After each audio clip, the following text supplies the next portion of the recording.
I have read where China supposedly boasts a 200 million strong army. Whether or not they do is beside the point.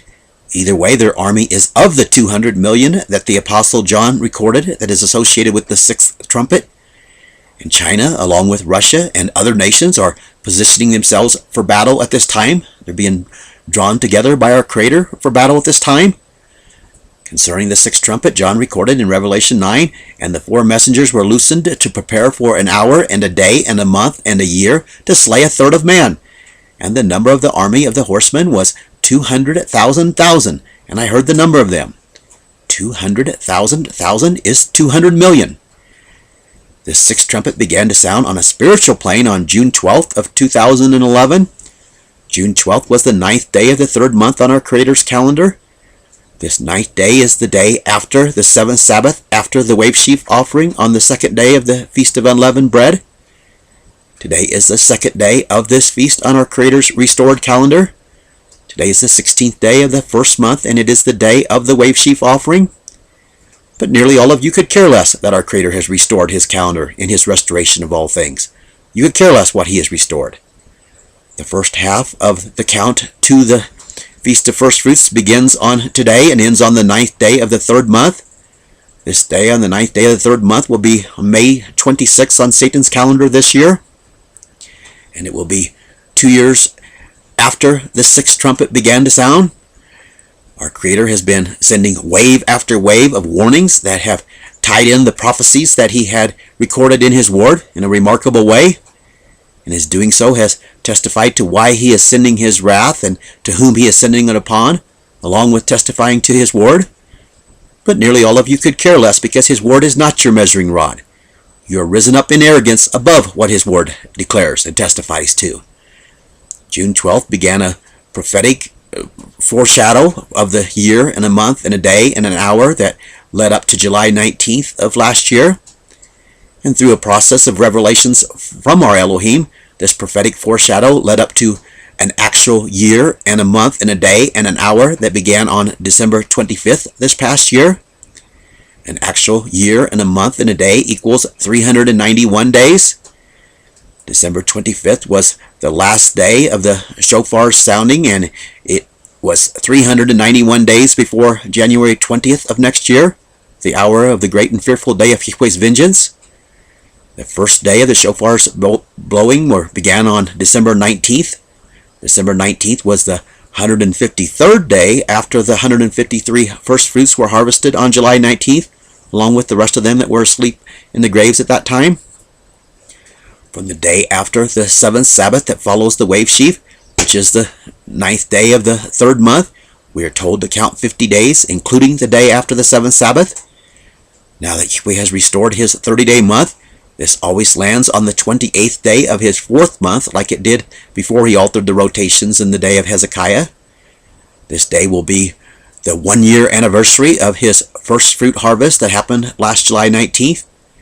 This 28th day of the fourth month will be on the 14th day of July, 10 days before my 3 years of walking naked are up. 2 days ago was the memorial of the Passover memorial that we're commanded to observe each year.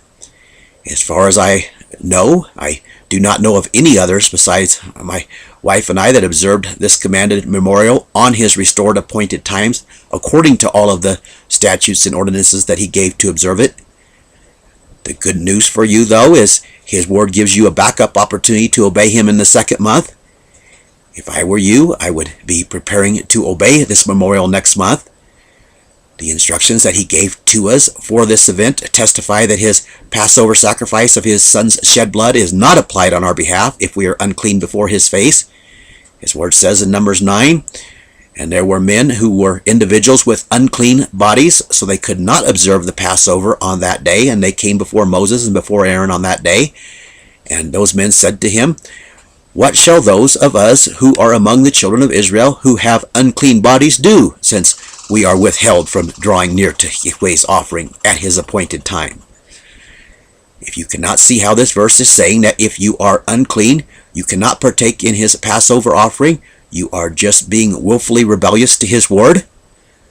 A woman's blood departing from her makes her unclean, to testify that Yeshua's blood departs from being applied on our behalf if we are unclean? A man's seed departing from him makes him and that which it touches unclean, to testify that we depart from being our Creator's seed if we are unclean. In other words, we depart from being His children if we are unclean. Our Messiah prophesied that we are like dead people before His face and before His Father's face if we are not following Him. Following Him is walking as He walked, and He walked in His Father's Torah. And His Word says that we become unclean when we even touch the dead. Precept upon precept, measuring line upon measuring line, here a little, there a little, testifies that touching those that do not walk as Yeshua walked makes those who do so unclean. And again, Yahweh's Word testifies that we depart from being His seed when we are unclean. Therefore, we depart from being His children. And His Word testifies that His Son's blood departs from atoning for us if we are unclean. And the instructions for the backup Passover found here in these verses testify that we cannot partake in Yahweh's Passover offering of His Son's shed blood if we are unclean before His face. Not only that, His Word says at the time of the end, He is sending His wrath upon those of you who put no difference between the clean and the unclean. Here is some Passover trivia for you. 2 days ago was the Passover on Yahweh's restored calendar. We were 294 days out from January 20th at this time. The two witnesses are sent with the 42-month stamp. 294 days is 42 sevens. For the past nearly 3 years now, Yahweh has stamped the timeline of His coming judgment like this in a number of ways that would be difficult to count. As I speak this, China and Russia are showing their support of North Korea. Both of them have been positioning their militaries near the Korean peninsula, and so has the United States and such. And this has served, China and Russia doing so, has served to embolden North Korea's leader, Kim Jong-un. But this is not the weightier problem for the United States and the rest of the scattered nations of Israel. The much more significant side of your problem is that it is our Creator who is the one who is placing the hook in these nations' jaws to draw them into battle against you. And it is our Creator who is going to cause their arrows to not miss you. However, there is also good news for you. He is going, at least for some of you, He is also going to show Himself strong to those of you who will be humbled and return to Him. And He is going to ultimately turn back these nations whom He is rising up and empowering to come upon you. But the bad news for you is, these nations are going to be empowered to inflict great destruction upon you before they are turned back. The weak nations like North Korea and Iran and such will be made strong through what's ahead, and they will be empowered to come against you. It is sad that you will not simply hearken to our Creator without needing to be humbled in this manner.